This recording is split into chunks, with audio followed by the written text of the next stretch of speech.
What if God is not mainly concerned with you giving the right answer to questions? What if God wants to meet you in your questions? There is a unique presentation of the gospel based on this idea, and it's changing the world. Today we're going to talk to Nicky Gumbel, who heads up a ministry called Alpha, and they have led more than 30 million people through these questions. Well, we are walking through the Advent season together, looking very much forward to celebrating the birth of Jesus in just a couple of days. And with that, the great promise of God, Emmanuel, that God is with us. You're going to do life today anyway. You can do it with God, you can do it without God, and it's better to do it with God. And I am thrilled to be able to talk and for us to be able to learn today from the man who has maybe watched more people look for God and discover how to walk with God than anybody in our generation. Nicky Gumbel. Nicky, thank you so much for making the time available to talk today. Oh, it's absolute pleasure, John. Delighted to be with you. We are talking across the pond. I'm in California and Nicky is in the UK. You very probably know Nicky. He was originally a barrister, I think he's correct. And then you... As opposed to a barista. People think I was a barista, but I was a barrister in England is a lawyer. I know it's not an expression used so much at your side of the pond. They talk about lawyers or attorneys, but we have barristers and solicitors. But often when I say it, people think I'm a barista. But a barista would be much more useful these days than being a barrister. But that possibility still lies before you, so you never know. And then Nicky ended up becoming a priest in the Anglican Church, has been associated with a terrific church. I've got to worship there, Holy Trinity Brompton, and I think you've been connected there for maybe 40 years. Was vicar from 2006 or so, 2005 up until 2022. Is probably best known for this very remarkable movement called Alpha, which is a process where people can be on a journey to discover God. And so, Nicky, I was thinking as we're talking about Advent, I was actually thinking about the wise men and the story of these people who were really outsiders from the East. We don't know too much about them, but they were searching. They were seekers, and they saw a star, and they didn't even know exactly maybe what they were looking for, but they kept looking until they found Jesus. And I was thinking about everybody today who's watching us that's searching for something they're not quite sure what. And you have had a front row seat to study people who are looking for God. So could you start telling us a little bit about Alpha, the number of folks that it's reached, and then we'll talk a little bit more with people about how do you look for God in your world? Well, my story was that I was an atheist. My father was a German Jew and a secular Jew. He hadn't practiced Judaism nor Christianity. He was described himself as an agnostic. And he actually had his license to practice law revoked by the Nazis, didn't he? Yes, he did. He was disbarred by the Nazis. But he had read, I've discovered since he'd read Mein Kampf and he'd seen what was going to happen and had come over to this country and qualified as a barrister over here. So he was already practicing in the 1930s, although he was interned for the first week of the war because he was German. He joined the British Army as a private in 1942 and was a full colonel by 1945. Apparently interrogating Nazi officers.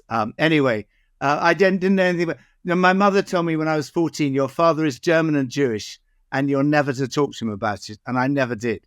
So everything I've discovered about my father, I've discovered in the last few years, from museums, from Wikipedia. Now, there's a lot about my family on Wikipedia that I can discover. It's fascinating. I'm now really interested in it. Anyway, that was my background. I didn't have any Christian faith growing up.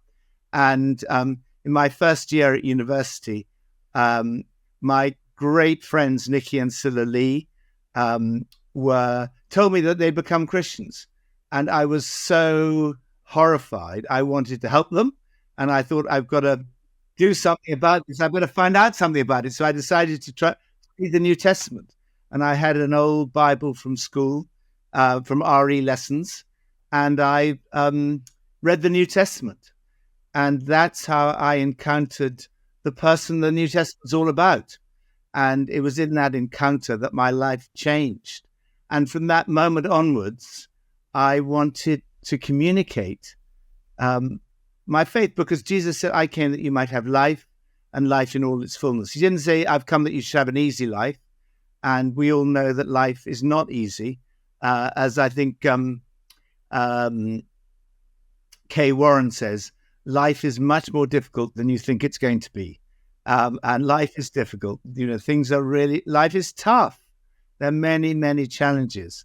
But Jesus said he came to give us life in all its fullness. And in spite of all those challenges, it's a great life. And I discovered that. And I realized, I think, although perhaps I wouldn't have put it like this at the time, that the greatest injustice in the world is for people never to have heard about Jesus. And the greatest act of love is to introduce someone to Jesus. So from that moment onwards, I wanted to communicate my faith. And I tried all kinds of ways. I went out on the streets with surveys. First question, what did you have for breakfast this morning? Last question, would you like to ask Jesus into your life? And I just... That's a difficult segue. It's a difficult segue, and it didn't really seem very effective. I tried knocking on doors. I tried everything, and nothing. But I was always searching for a way that I could communicate my faith. And so I really stumbled on Alpha in October 1990. So 33 years ago, nearly 34 years ago now, which was an already existing course, but designed for people who were already Christians. I didn't want to take it on because I was interested in people outside of the church. But the very first course I ran, a guy turned up called Matthew, who was a sportsman. He'd rowed for Cambridge for two years, and he'd been brought by another friend who was a sports person from Cambridge, who said, I've got this friend Matthew. He's an atheist, not interested in Christianity, but he's heard there's some very attractive young women on this course, and he's come to have a look around. And he won't stay for the small group. So in the coffee break, I introduced... So in the US, we would call him an alpha male.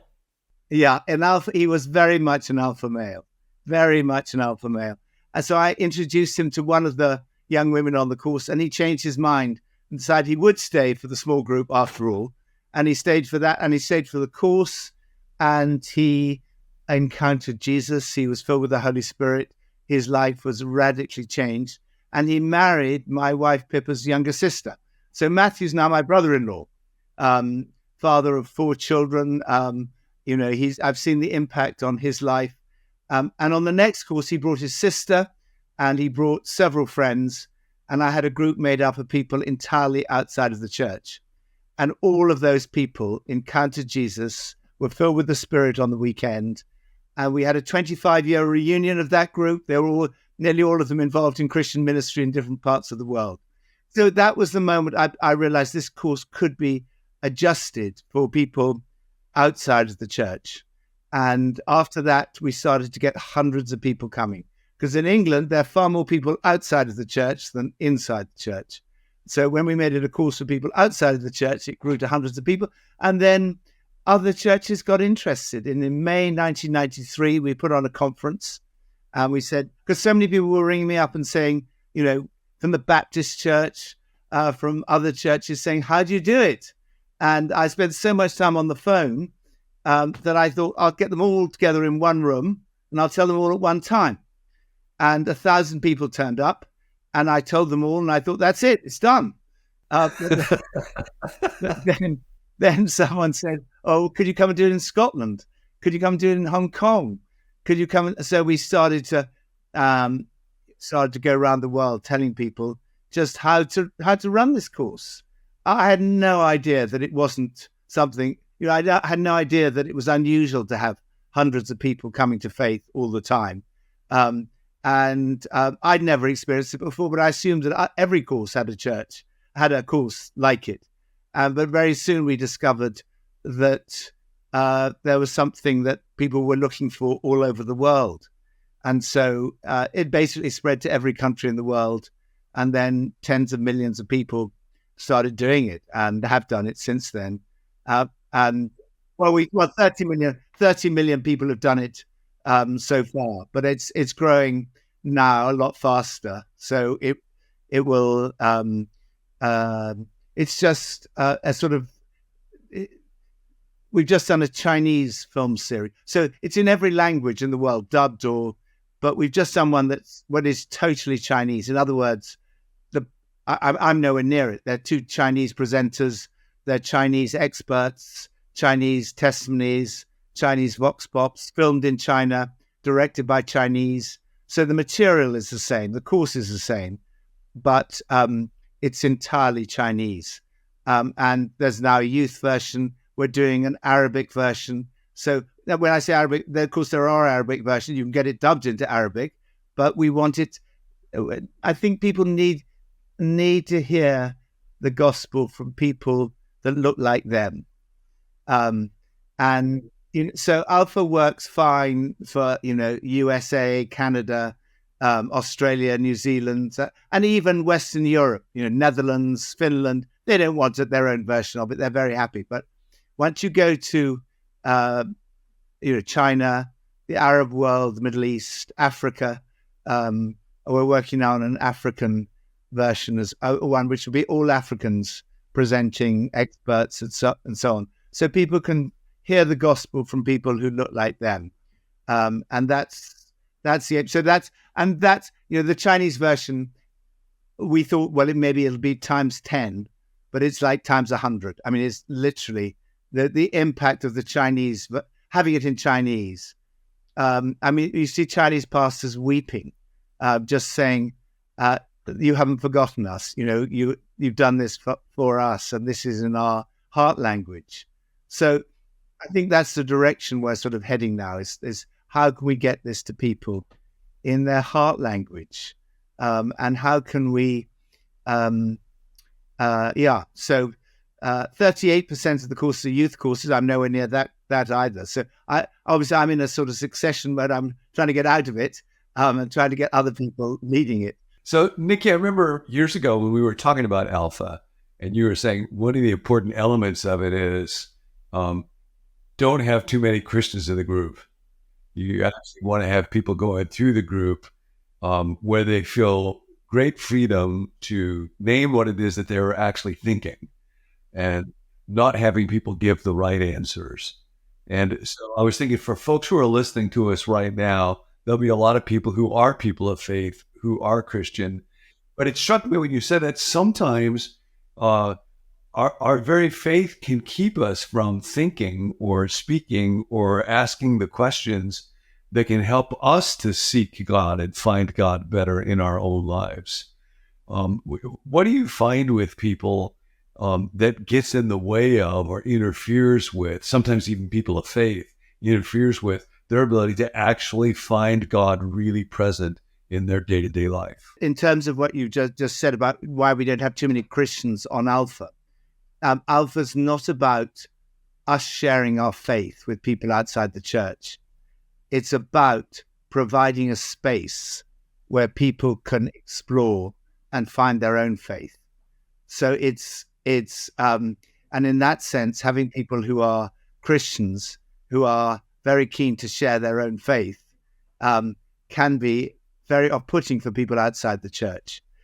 The philosophy behind it is based on Proverbs 20, verse 5, which says, "In the heart of every individual is a deep well, and the wise person draws it out." I mean, you know that, John. That's what you're doing on these your podcast. You're trying to draw out from everyone you interview what's in there, the deep well that is in, not in my heart, but in all the other people that you interview. That you'll find a deep well and you'll draw it out. There's gold. So on Alpha, we're looking for the gold that is in every atheist, agnostic. I love that. Yeah. There's gold in there, and you draw it out. And what happens when you draw it out is people connect, and of course of course Jesus makes a massive difference to our lives, but there are so many things that we have we're human beings, and we have a lot of things in common. So, for example, so that the first talk is about, is there more to life? Second talk, who is Jesus? Third talk, why did Jesus die? So Good. the way that we train our hosts, we don't call them they're not leaders, they're hosts. They're people who are hosting a discussion. They don't say, what did you think of the talk?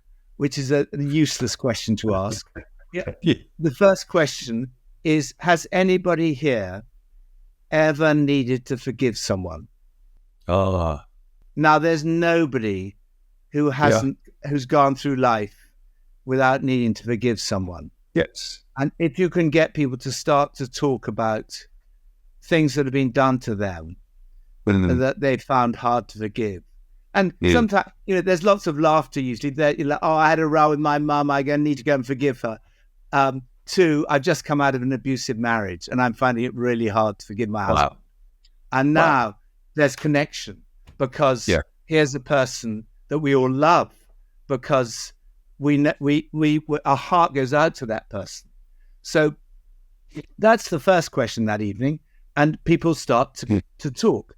And then the next question, which is a much harder one, but if you have time, you can ask the question, has anybody here ever needed to ask for forgiveness? Wow. That's such a powerful question. So, I think of a group meeting here where a guy said, a very successful businessman. We'd all looked at him as a successful businessman, beautiful partner, and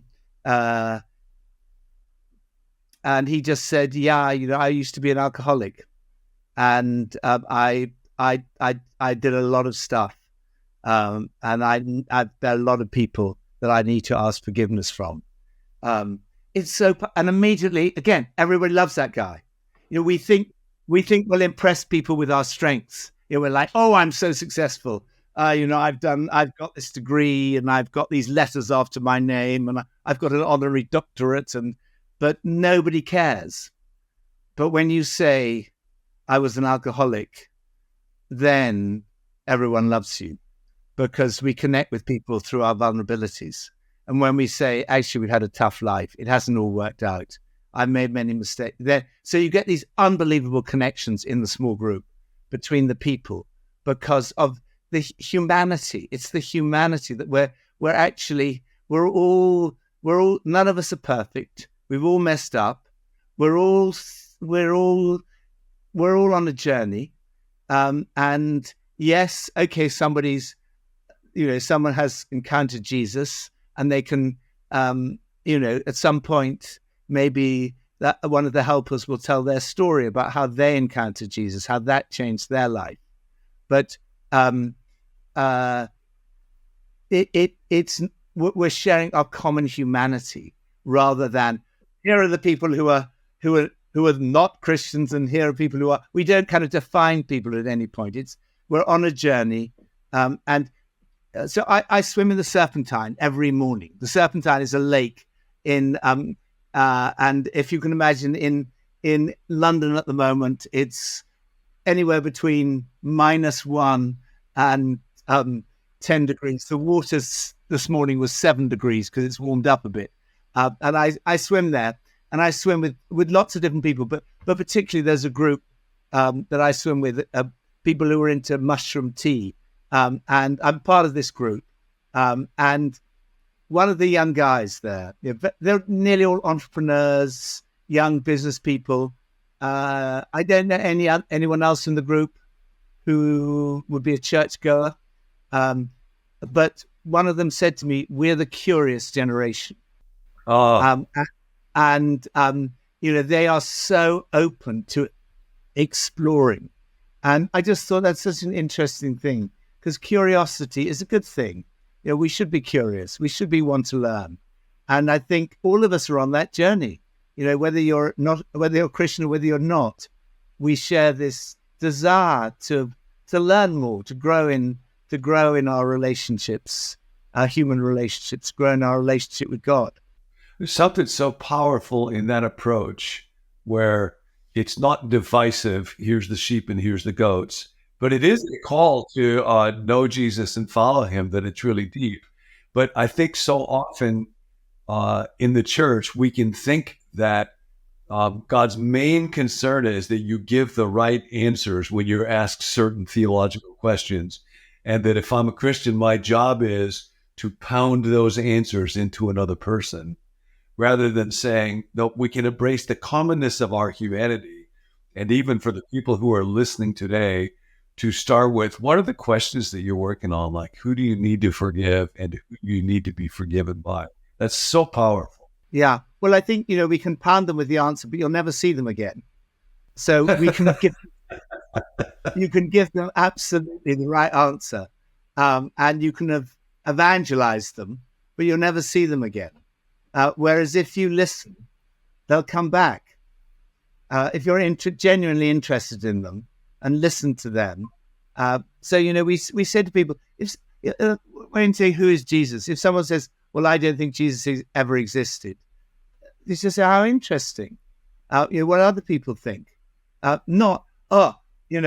so much, don't you realize there's so much evidence? There's evidence outside the Old Testament. What about Josephus, Tacitus, Suetonius? What about the evidence in the New Testament? Like, okay. Very much, yeah. You never see them again. They won't come back because they don't want to be lectured. They want to be able to say what they think and listen to other people. But the interesting thing is, if you don't say anything, they'll come back next week and it won't be a problem for them. They'll have listened to the talk. They'll have taken it in. Although they said, I don't believe Jesus ever existed, they'll be thinking, there was quite a lot of evidence in that talk. And I find it's just not a problem for them the following week. It's sort of, for most, and of course for some of them it might be, but most people, they've moved on from that. So you don't need to preach at people. It's not like you start, Alpha doesn't start with, has anyone got any questions? Let's have some food. Has anyone got any questions? It starts with a 20-minute talk or a 20-minute video. So you presented the evidence about Jesus. That's all they need. You don't need, now it's their turn to talk. You've done your talking. We've done our talking. Now we're here to listen to you. Now it's shut up. Listen. It feels very much like the kind of thing that Jesus did, because when I think about it, as you're talking about this, mostly he asked people questions. Yeah. And that notion that there is a deep well inside every person, and that's part of the image of God in them, and that God has already been at work in them, and that God already loves them. There's something very honoring about people. It feels like that's the way Jesus was with people. Yeah, it's respectful. People come into an atmosphere where they are loved unconditionally, regardless of their lifestyle, regardless of their beliefs, they're just loved, accepted, respected. The Apostle Peter says, always be ready to give an answer, but do it with gentleness and respect. So respect for every human being. What we find is in that atmosphere, people after a bit relax and they open up and they come back, because actually people love being in an atmosphere. Because in the workplace, often people are not really respected or encouraged or loved. And this is a place where they come and they find something that is so different, so countercultural in a way. And it's very, very attractive to people outside of the church. So I have one more question. This one is more personal, so feel free to take a pass on it if you want to. But yeah. No. We have both been working in church context for a long time. And as you know, it's possible sometimes for people who work in that kind of a job for their spiritual life to be kind of a job and get a bit disconnected from their soul. So for you personally, Nikki, how do you find God these days? And in the midst of what I'm sure have to be lots and lots of challenges and pressures. I mean, People might not guess this from listening to this, but it's an extraordinary movement that you are leading, and there'll be a lot of intensity to that. How do you find God in this season of your life? Well, I first encountered Jesus through reading the New Testament, and it was almost 50 years ago. It'll be 50 years in February. And for me, and I know this is not true for everyone, some people will say, I encountered Jesus through the sacraments. Some people will say, I encountered Jesus. And my wife, Pippa, would say, the main way she encounters Jesus is worship. Going into church, in a worship, or just turning on worship. Some people it's worship. Some people it's like, I want to get on my knees and pray. That's where I encounter Jesus. Some people say it's other people, it's in the church. But for me, it's the Bible. That's how I first encountered Jesus. And every day, I do the Bible in 1 year. And every day, I have pretty much, I can't think of a day in my Christian life when I haven't started the day. And I don't do it because I feel I should. I do it for the same reason I have breakfast. I'm hungry. I have breakfast not because it's a sort of, I feel this is I've done so well. Well done. You've had breakfast. I do it because if I don't do it, I'm hungry. I'm spiritually hungry. And so I love, I expect God to speak to me every day through the Bible, and He does. I really find that. That every day there's something in the passage that that strikes me. I mean, I'm literally turning to what I read this morning. Therefore, I tell you, do not worry about your life. Today's, don't worry about tomorrow. And I thought, I'm not going to worry about tomorrow. Each day has enough trouble of its own. Great. Okay, today I'm not worried about anything that doesn't happen today. It's like every and then the Old Testament, Abraham was faithful, and God said, "I'll make you very fruitful." So you just think this feeds your soul. It's like so I find every day. So the Bible in 1 year is like you read a bit of a psalm, bit of a proverb, bit of the New Testament, bit of the Old Testament, and I just find it feeds my soul. And then since I've moved, we've moved back home now because I passed on being senior pastor of HCB 18 months ago, and I've had this new pattern of I go on my bike 25 minutes to the Serpentine, swim in the Serpentine, bike back, and it means that the pattern I had, so I still read the Bible first thing, but I had this pattern of then going and swimming, trying to pray on my bike, and I just found this is so unsatisfying. I need to pray as well. So now I've started, after my swim, I walk around Hyde Park, which is where I used to do my prayer walk. And there's something amazing about doing the same walk every day because you don't have to think about where you're going.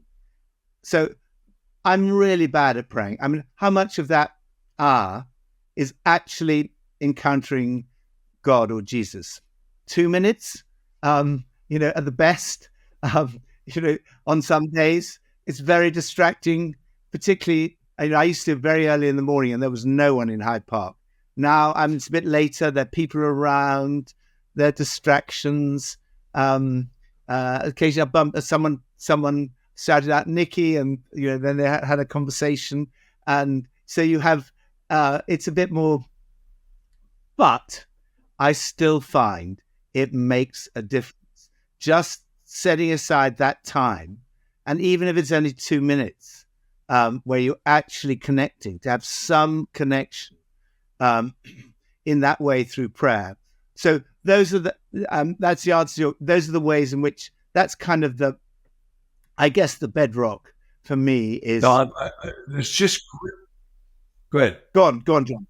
Well, I was just going to say there's great wisdom in being able to say, here's where I find Jesus, and we're all a little different, so we'll all find different practices or activities that we're especially wired for. And then also having the freedom to say, and I'm really bad at. I think for a lot of people to have heard Nicky Gumbel say, "Oh, I'm really bad at prayer," so I set aside some time for it, and I accept the fact that it's like, little chocolate chips in the cookie where there's not many of them, but that's why you eat it. And I can accept this is stuff that I'm not naturally good at, but I'll make some time and space for it. Both the freedom in that, and then being able to identify, oh, here's what really feeds my soul. That's great wisdom. The more I go on in life, the more I think I don't know very much. I know Jesus lived. I know Jesus died for me. I know he was resurrected.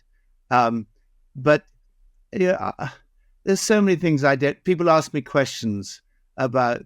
Somebody asked me, my friends at the Serpentine, because they're all, most of them are not like churchgoers. They ask me all these questions. So yesterday I was asked. Today I was asked about Israel and Gaza. I don't know. I don't have the answers to these questions. Yesterday I was asked, is there life on other planets?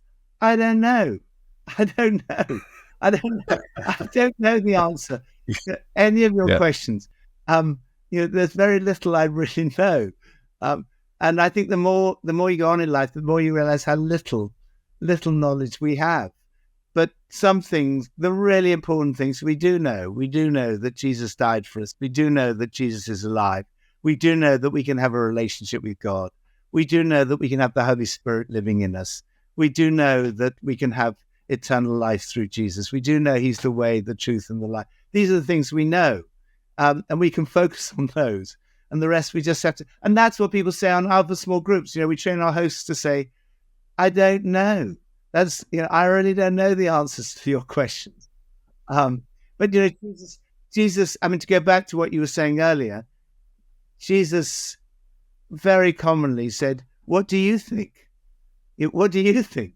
And that's all we can say to people is, Israel and Gaza, what do you think? A life on other planets, what do you think? Somebody asked me in the changing room at the Serpentine the other day, so Alpha, what do you do? What's Alpha about? So I said, well, it's about asking some of the most important questions of life. What's the purpose of life? Why are we here? What happens when you die? So they all said, oh, what does happen? What do you think happens when you die? So I said, well, what do you think? And we literally went round the changing room, and they all said, when you die, that's it. Well, I think there might be something like reincarnation. And they went round, and eventually they said to me, what do you think? So I said, oh, I'm sorry, you'll have to come on Alpha to find out what I think. Oh, that's brilliant. Nikki, this has just been such a gift. And I'm so grateful. I will take away that thought. There is no greater injustice than for people not to be able to come to hear about Jesus. And the greatest act of love is to do that. And for anybody who watches, it really starts with not having to have the right answers, but Jesus comes and asks that question. And that one today, what do you think? What do you think? It's a great question to live with yourself and a great question to ask the people that you talk to today. So we find them there. Nikki, thanks a million times over. Very grateful. This was just a gift. Oh, no, thank you, John. It's a pleasure to reconnect with you. Hey, if you like that video, go ahead and subscribe to our channel so that you don't miss any future episodes in this series, Finding God in Your World, where John will sit down with a different guest each episode, asking them that simple question: where are you finding God in your world? If you want more resources, head on over to becomenew.com/subscribe, where you can let us know if you'd like to receive the emails that go along with each video with extra content and information, or if you want to sign up for the text reminders whenever we drop a new video. Also, if you've got a prayer request, there's a group of us who meet each weekday, Monday through Friday, to pray for viewers just like yourself. So you can send us your prayer request to 855-888-0444, and we would love to pray for you. We'll catch you next time.